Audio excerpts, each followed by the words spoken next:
Hi అండి, నమస్తే. Welcome to Rohini Krishna's world. నేను ఈ మధ్య 7 శనివారాల వ్రతం పూజ చేసుకున్నానండి. 7 శనివారాలే కాకుండా వడ్డీ కింద ఇంకొక వారం అంటే 8వ వారం కూడా ఈ పూజ చేసుకోవాలి. సో 8 వారాలు కంప్లీట్ అయిపోయిన తర్వాత మన దగ్గరగా ఉన్న ఏదైనా ఒక వెంకటేశ్వర టెంపుల్కి వెళ్ళి దర్శనం చేసుకొని వస్తే చాలా మంచిది అంటారు. సో మాకు దగ్గరగా స్వర్ణగిరి టెంపుల్ ఉందండి. నేనైతే ఇంతకుముందు ఎప్పుడు వెళ్ళలేదు. సో ఈసారి ఆ టెంపుల్కి వెళ్దామని చెప్పేసి వెళ్ళాము.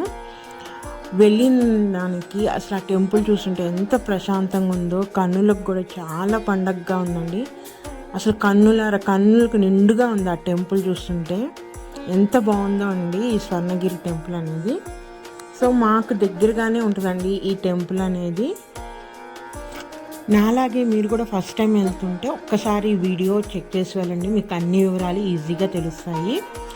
సో ఫస్ట్ ఈ టెంపుల్కి ఎలా వెళ్ళాలంటే ఓఆర్ఆర్ మీద కనుక వస్తే మనం గట్కేసర్ పాయింట్ దగ్గర అక్కడ మనము దిగేసి అక్కడి నుంచి వరంగల్ హైవే మీద గుండా యాదగిరి గుట్ట వెళ్ళే రూట్లో ఈ టెంపుల్ ఉంటుందండి. కరెక్ట్గా యాదగిరి గుట్టకు వెళ్ళేటప్పుడు మనం భువనగిరి ఎల్లమ్మ టెంపుల్ అంటే చాలా ఫేమస్, అందరికీ తెలుసు. సో కరెక్ట్గా ఆ టెంపుల్కి ఆపోజిట్ రోడ్డుగానే మనం ఈ స్వర్ణగిరి టెంపుల్కి ఎంట్రన్స్ ఉంటుంది. సో అంటే ఆ మెయిన్ రోడ్ నుంచి ఒక 1/2 కిలోమీటర్ లోపలికి వస్తే మనం ఈ టెంపుల్కి వెళ్ళొచ్చండి. కరెక్ట్గా భువనగిరి ఎల్లమ్మ టెంపుల్ అంటే ఎవరైనా చెప్తారు. మనకి గూగుల్ మ్యాప్స్లో కూడా చాలా ఈజీగా ఉంటుంది. లేదు మీరు బస్సులో రావాలంటే యాదగిరిగుట్ట వెళ్ళే బస్సు ఎక్కితే ప్రతి బస్సు కూడా అక్కడ స్టాప్ ఉందండి. లేదంటే మన ఓన్ వెహికల్తో కూడా రావచ్చు. అక్కడ స్టాప్ దగ్గర దిగిన తర్వాత లోపలికి ఆటో ఫెసిలిటీలు కూడా ఉన్నాయి, చాలా ఉంది. మనం వెహికల్స్ వచ్చిన పార్కింగ్కి దానికి ఏ ప్రాబ్లం లేదు. సో ఈజీగా మనం టెంపుల్కి చేరుకోవచ్చు. క్యాబ్ ఫెసిలిటీ అయితే చాలా తక్కువగా ఉందని చెప్తానండి నేను. క్యాబ్స్ అంత ఈజీగా దొరకవు. సో మన ఓన్ వెహికల్తో కానీ లేదంటే బస్సు ద్వారా వచ్చి అక్కడి నుంచి ఆటో హైర్ చేసుకొని రావటమే. సో లోపలికి వచ్చిన చూసారా ఎన్ని ఆటోలు ఉన్నాయి, ఇవన్నీ కూడా వచ్చినాయి. మనం ఆటో ఎక్కినా సరే ఇట్లా గుడి లోపలికి పై వరకు తీసుకెళ్ళిపోతాయండి మనల్ని. సో అంటే నడిచే పని కూడా ఏమి ఉండదు. మనం లోపల ఆర్చ్ కనిపించింది కదా, ఆర్చ్ నుంచి ఇట్లా లోపలికి ఎంట్రన్స్ ఉంటుంది. లోపలికి ఇట్లా వస్తున్నప్పుడు సైడ్ని కూడా ఏమాత్రం కష్టపడకుండా రిలాక్స్ అవ్వటానికి ఎక్కడికక్కడ అట్లా చైర్లు ఉన్నాయి. చాలా బాగుంది అసలు. ప్రశాంతంగా కొంతసేపు సేద తీరి మనం గుడికి వెళ్ళొచ్చు, లేకపోతే గుడి నుంచి వచ్చిన తర్వాత కూడా కొంతసేపు రిలాక్స్గా కూర్చోవడానికి చాలా బాగుంది. సో లోపలికి వచ్చేసిన తర్వాత మన వెహికల్స్ అన్నీ పార్క్ చేసేయచ్చండి. లోపలంతా ఫిల్ అయిన తర్వాత మనకి అవుట్ సైడ్ అంటే ఏదైనా ఫెస్టివల్స్ అప్పుడు ఫుల్ పబ్లిక్ ఉన్నప్పుడు మనకి పార్కింగ్ కూడా ఏమాత్రము డిస్టర్బ్ లేకుండా చాలా బాగా ఉన్నాయి సౌకర్యాలు అయితే. సో వెహికల్స్ అనేవి పార్క్ చేసేసి మేము ఇంకా టెంపుల్కి వెళ్తున్నామండి. చూసారు కదా, ఒకవైపు వెళ్ళేది ఒకవైపు వచ్చే విధంగా, ఆ విధంగా ఎక్కడ కూడా మనకి ట్రాఫిక్ అనేది ఇబ్బంది లేకుండా చాలా బాగా ఉన్నాయి ఏర్పాట్లు. సో ఫస్ట్ టెంపుల్ దగ్గరికి వచ్చేసామండి మేము. టెంపుల్ అవుట్ సైడ్ ఇంకా మేము వెళ్ళలేదు. టెంపుల్కి వెళ్ళాలంటే ఇక్కడ 2 మార్గాలు ఉన్నాయి. ఒకటి మెట్ల ద్వారా వెళ్ళొచ్చు, దాని పక్కనే నడక మార్గం కూడా ఉంది. నేనైతే నడక మార్గం కన్నా మెట్లు అయితేనే చాలా ఈజీగా ఉంది. నడిచే దారి అంతా ఇట్లా కొట్టేసిన మన కాళ్ళకు గుచ్చుకునేటట్టుగా ఉందండి. సో దాని బదులు మీరు మెట్ల మార్గం ఎంచుకుంటే చాలా బెస్ట్ అని చెప్తాను. బయట అంతా వ్యూ కూడా చాలా బాగుంది. చూసారా, ఒక్క రాతి మీదే చెక్కిన రథం అండి అదంతా కూడా. పబ్లిక్ కూడా చాలా ఉన్నారు. మేము సాటర్డే రోజు వెళ్ళాము, ఈవినింగ్ 5:30కి చేరుకున్నామండి అక్కడికి. సో చాలామంది పబ్లిక్ ఉన్నారు అప్పటికే. ఈవినింగ్ అవటంతో లైట్లు కూడా స్టార్ట్ అయిపోయినాయి. ఇప్పుడు ఎంట్రన్స్ అండి మన టెంపుల్ దగ్గరికి. ఫస్ట్ స్టార్టింగ్ వెళ్ళగానే ఇట్లా స్వామివారి పాదాలు కనిపిస్తాయండి. సో మేము స్వామివారి పాదాలకి నమస్కరించి ఇంకా నడుద్దాం అనేసరికి నేను ఒక సీన్ కాదు, ఒకటైతే ప్రత్యేకంగా గమనించాను. ఏంటంటే అందరూ కూడా 1 రూపీ కాయిన్ కానీ 5 రూపీస్ కాయిన్ కానీ అక్కడ ఇట్లా నిలబెడుతున్నారు. అంటే అది నిలిస్తే మనం కోరిన కోరికలు తీరుతాయని అక్కడ వాళ్ళందరూ నమ్ముతున్నారు అన్నమాట. సో నేను అది చూశాను. ఓకే, ఎవరి నమ్మకం వాళ్ళది కదా. సో అలా చూసి దండం పెట్టేసేసుకొని ఇంకా మేము నడకకు వచ్చేసాము. మెట్లు చూసారా ఎంత విశాలంగా ఉన్నాయో, ఎత్తు తక్కువగా చాలా రిలాక్స్గా ఎక్కేయచ్చు మెట్లు అనేవి. పక్కన సపోర్ట్గా రాడ్స్ కూడా ఉన్నాయి. అలానే ఎక్కేటప్పుడు మనకి దశావతారాలండి, దశావతారాలను కూడా చక్కగా విగ్రహాలు ఏర్పాటు చేశారు. ఒకవేళ పెద్దవాళ్ళు ఎక్కలేకపోతే అక్కడ విశ్రాంతి తీసుకోవడానికి కూడా పక్కన మనకు అన్ని ఈ విధంగా బెంచెస్ లాగా ఇలా ఉన్నాయి. ఏ ప్రాబ్లం లేదు, చాలా ఎత్తు తక్కువగా ఉన్నాయి, చాలా నిదానంగా వెళ్ళచ్చు. ఎత్తు కూడా లేవు కాబట్టి చాలా రిలాక్స్గా వెళ్ళచ్చు, మెట్లకైతే భయపడిన అవసరం లేదు. సో మేము మెట్లని ఇలా చూసుకుంటూ ఎక్కేసామండి. మెట్లు పైకి వచ్చిన తర్వాత మీకు అక్కడ ఏమున్నాయో అన్నీ చూపిస్తాను. చూసారా, దారి పొడుగుతుంది కూడా ఇట్లా దశావతారాలే అని ఉన్నాయి. పైకి వచ్చేసిన తర్వాత చూడండి, ఇదంతా కూడా గుడి ప్రాంగణం అండి మొత్తం కూడా.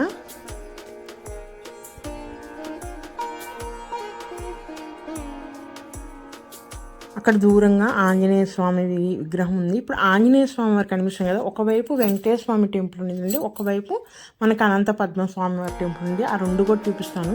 మనం మెట్లు ఎక్కి రాగానే అక్కడే మనకి టికెట్ కౌంటర్ ఉంటుందండి. దర్శనం వచ్చేసరికి ఫ్రీ దర్శనం ఉంది, 50 రూపీస్ ఉంది, 300 ఉంది, 500 ఉంది.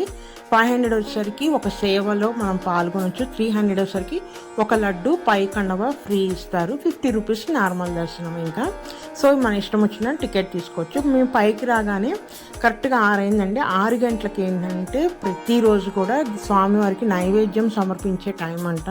సో ఒక హాఫ్ అన్ అవర్ అనేది క్యూ లైన్ ఆఫ్ చేస్తామని అనౌన్స్మెంట్ వస్తుంది. సో మేము ఏం చేసామంటే ఈ హాఫ్ అన్ అవర్ క్యూలో ఉండటం ఎందుకని దర్శనం టికెట్స్ తీసేసుకొని పక్కనే ఉన్న అనంతస్వామి వారి టెంపుల్, పద్మనాభ స్వామి వారి టెంపుల్ ఉందని ఫస్ట్ అది దర్శించుకుందామని వెళ్ళాము. సో అక్కడ ఉన్న ఆంజనేయ స్వామి విగ్రహం కూడా చాలా బాగుందండి. అసలు చాలా ప్రశాంతంగా ఉంది, చూడగానే చాలా మంచిగా అనిపించింది. సో ఫస్ట్ మనం ఇప్పుడు పద్మనాభ స్వామి టెంపుల్ లోపలికి వెళ్ళామండి. ఇది 2 అంతస్తులుగా ఉంటుంది. పైనుంచి చూడొచ్చు, కిందకు వెళ్ళి కూడా చూడొచ్చు. ఫస్ట్ పైనుంచి చూపిస్తున్నాను, ఎంత బాగుందో అండి. అసలు లోపలికి వెళ్ళగానే ఆ వాటర్ కూడా ఎంత క్లియర్గా ఉన్నాయో, ఎంత బాగుందో. చుట్టూ కూడా గోవిందనామాల స్మరణ వస్తూ అసలు చాలా ప్రశాంతంగా అనిపించింది, చాలా బాగుంది. సో పైనుంచి చూసేసాం కదా, ఇప్పుడు కింద నుంచి కూడా వెళ్దామని మళ్ళీ రివర్స్ వచ్చి కింద నుంచి వెళ్ళాము మేము. చూసారు కదా, ఇందాక పైన కనిపిస్తున్నాయి కదా, పైనుంచి చూసాము. ఇప్పుడు కిందకు వచ్చామండి. కిందకు వచ్చి కూడా మనం స్వామివారిని చుట్టూరు ఇట్లా ప్రదక్షిణ చేస్తున్నట్టు మనం చూసుకొని మళ్ళీ బయటికి రావచ్చు. ఇట్లా నడిచే దారిలో ఇక్కడ కూడా మనకి దశావతారాల విగ్రహాలని ఈ విధంగా పెట్టారండి. చాలా బాగున్నాయి చూస్తుంటే. వాటిని చూసుకుంటూ కూడా మనం స్వామివారిని దర్శనం చేసుకుంటూ తిరగచ్చు. అసలు ఫుల్ పబ్లిక్ అండి మనకి అయితే ఆ రోజు. వీకెండ్స్ మటుకి స్వర్ణగిరి టెంపుల్ చాలా రష్గా ఉంటుంది. వీక్ డేస్లో అంత ఉండదు, కానీ వీకెండ్స్ చాలా రష్గా ఉంటుందని చెప్తారు.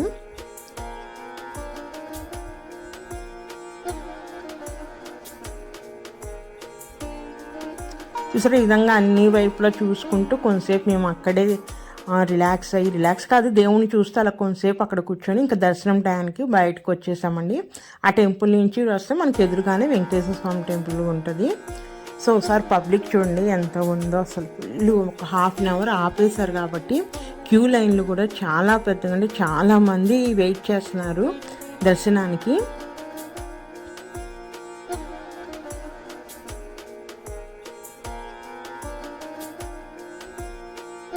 చూపిస్తాను చూడండి ఎంతమంది వెయిట్ చేస్తున్నారు. అసలు గుడి చుట్టూరు తిరిగిందండి క్యూ లైన్ అయితే, అంతమంది వెయిటింగ్లో ఉన్నారు. ఒక మేమైతే అసలు ఎంత టైం పట్టిద్ది అనుకున్నాము. ఆ టైం పట్టింది దర్శనం అవ్వటానికి, కానీ ఎక్కడ కూడా ఒక తోపులాట కానీ లేదంటే దేవుని దర్శనం చేసుకునేటప్పుడు ముందుకు లాగేయటం కానీ స్పీడ్గా ఏం లేదండి. చాలా ప్రశాంతంగా అయింది దర్శనం అనేది. 1 అవర్ పట్టినా కూడా దేవుణ్ణి నిదానంగా ఎంతసేపు చూసామో. అసలు నాకైతే అది భలే నచ్చింది అసలు అది. అలా దేవుని దర్శనం చేసుకొని బయటకు వచ్చేసిన తర్వాత ఇక్కడ ప్రసాదం పులిహారండి ఎంత బాగుందో అండి. అసలు మనకి దర్శనం అయిపోగానే దేవస్థానం వారు ఒక ప్రసాదం ఇస్తారు.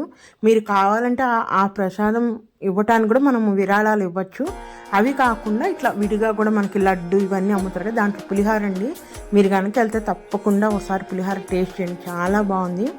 అలాగనే బయటికి రాగానే ఇట్లా స్వామివారికి సంబంధించిన విగ్రహాలు కానీ చిన్న చిన్న ఫొటోస్ ఇలాంటివి ఉంటాయి కదా, అవన్నీ అమ్మే ఉన్నాయి. అలానే ఇక్కడ నేనేం తీసుకున్నానంటే సాంబ్రాణి కడ్డీలన్నీ, అంటే పూజకు వాడే పూలతో తయారు చేసిన సాంబ్రాణి కడ్డీలు. 300 రూపీస్ తీసుకున్నారు, 6 ఇచ్చారండి. అవి ఏమేంటో మీకు ఒక షార్ట్ రూపంలో చూపిస్తాను. సో అవి తీసుకున్నాం మేము. అవి తీసేసుకొని ఇంకొంచెం సేపు అక్కడే కూర్చొని ఇంకా రిటర్న్ అయ్యామండి.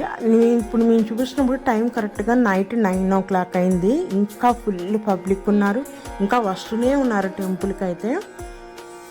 సో మనం తిరుపతిలో లానే ఫీల్ అవుతా ఉండే అచ్చం అట్లానే మన లోపలికి ఎంట్రన్స్ అసలు చూస్తే కానీ అది అర్థం కాదు, ఎంత చెప్పినా కూడా తక్కువే.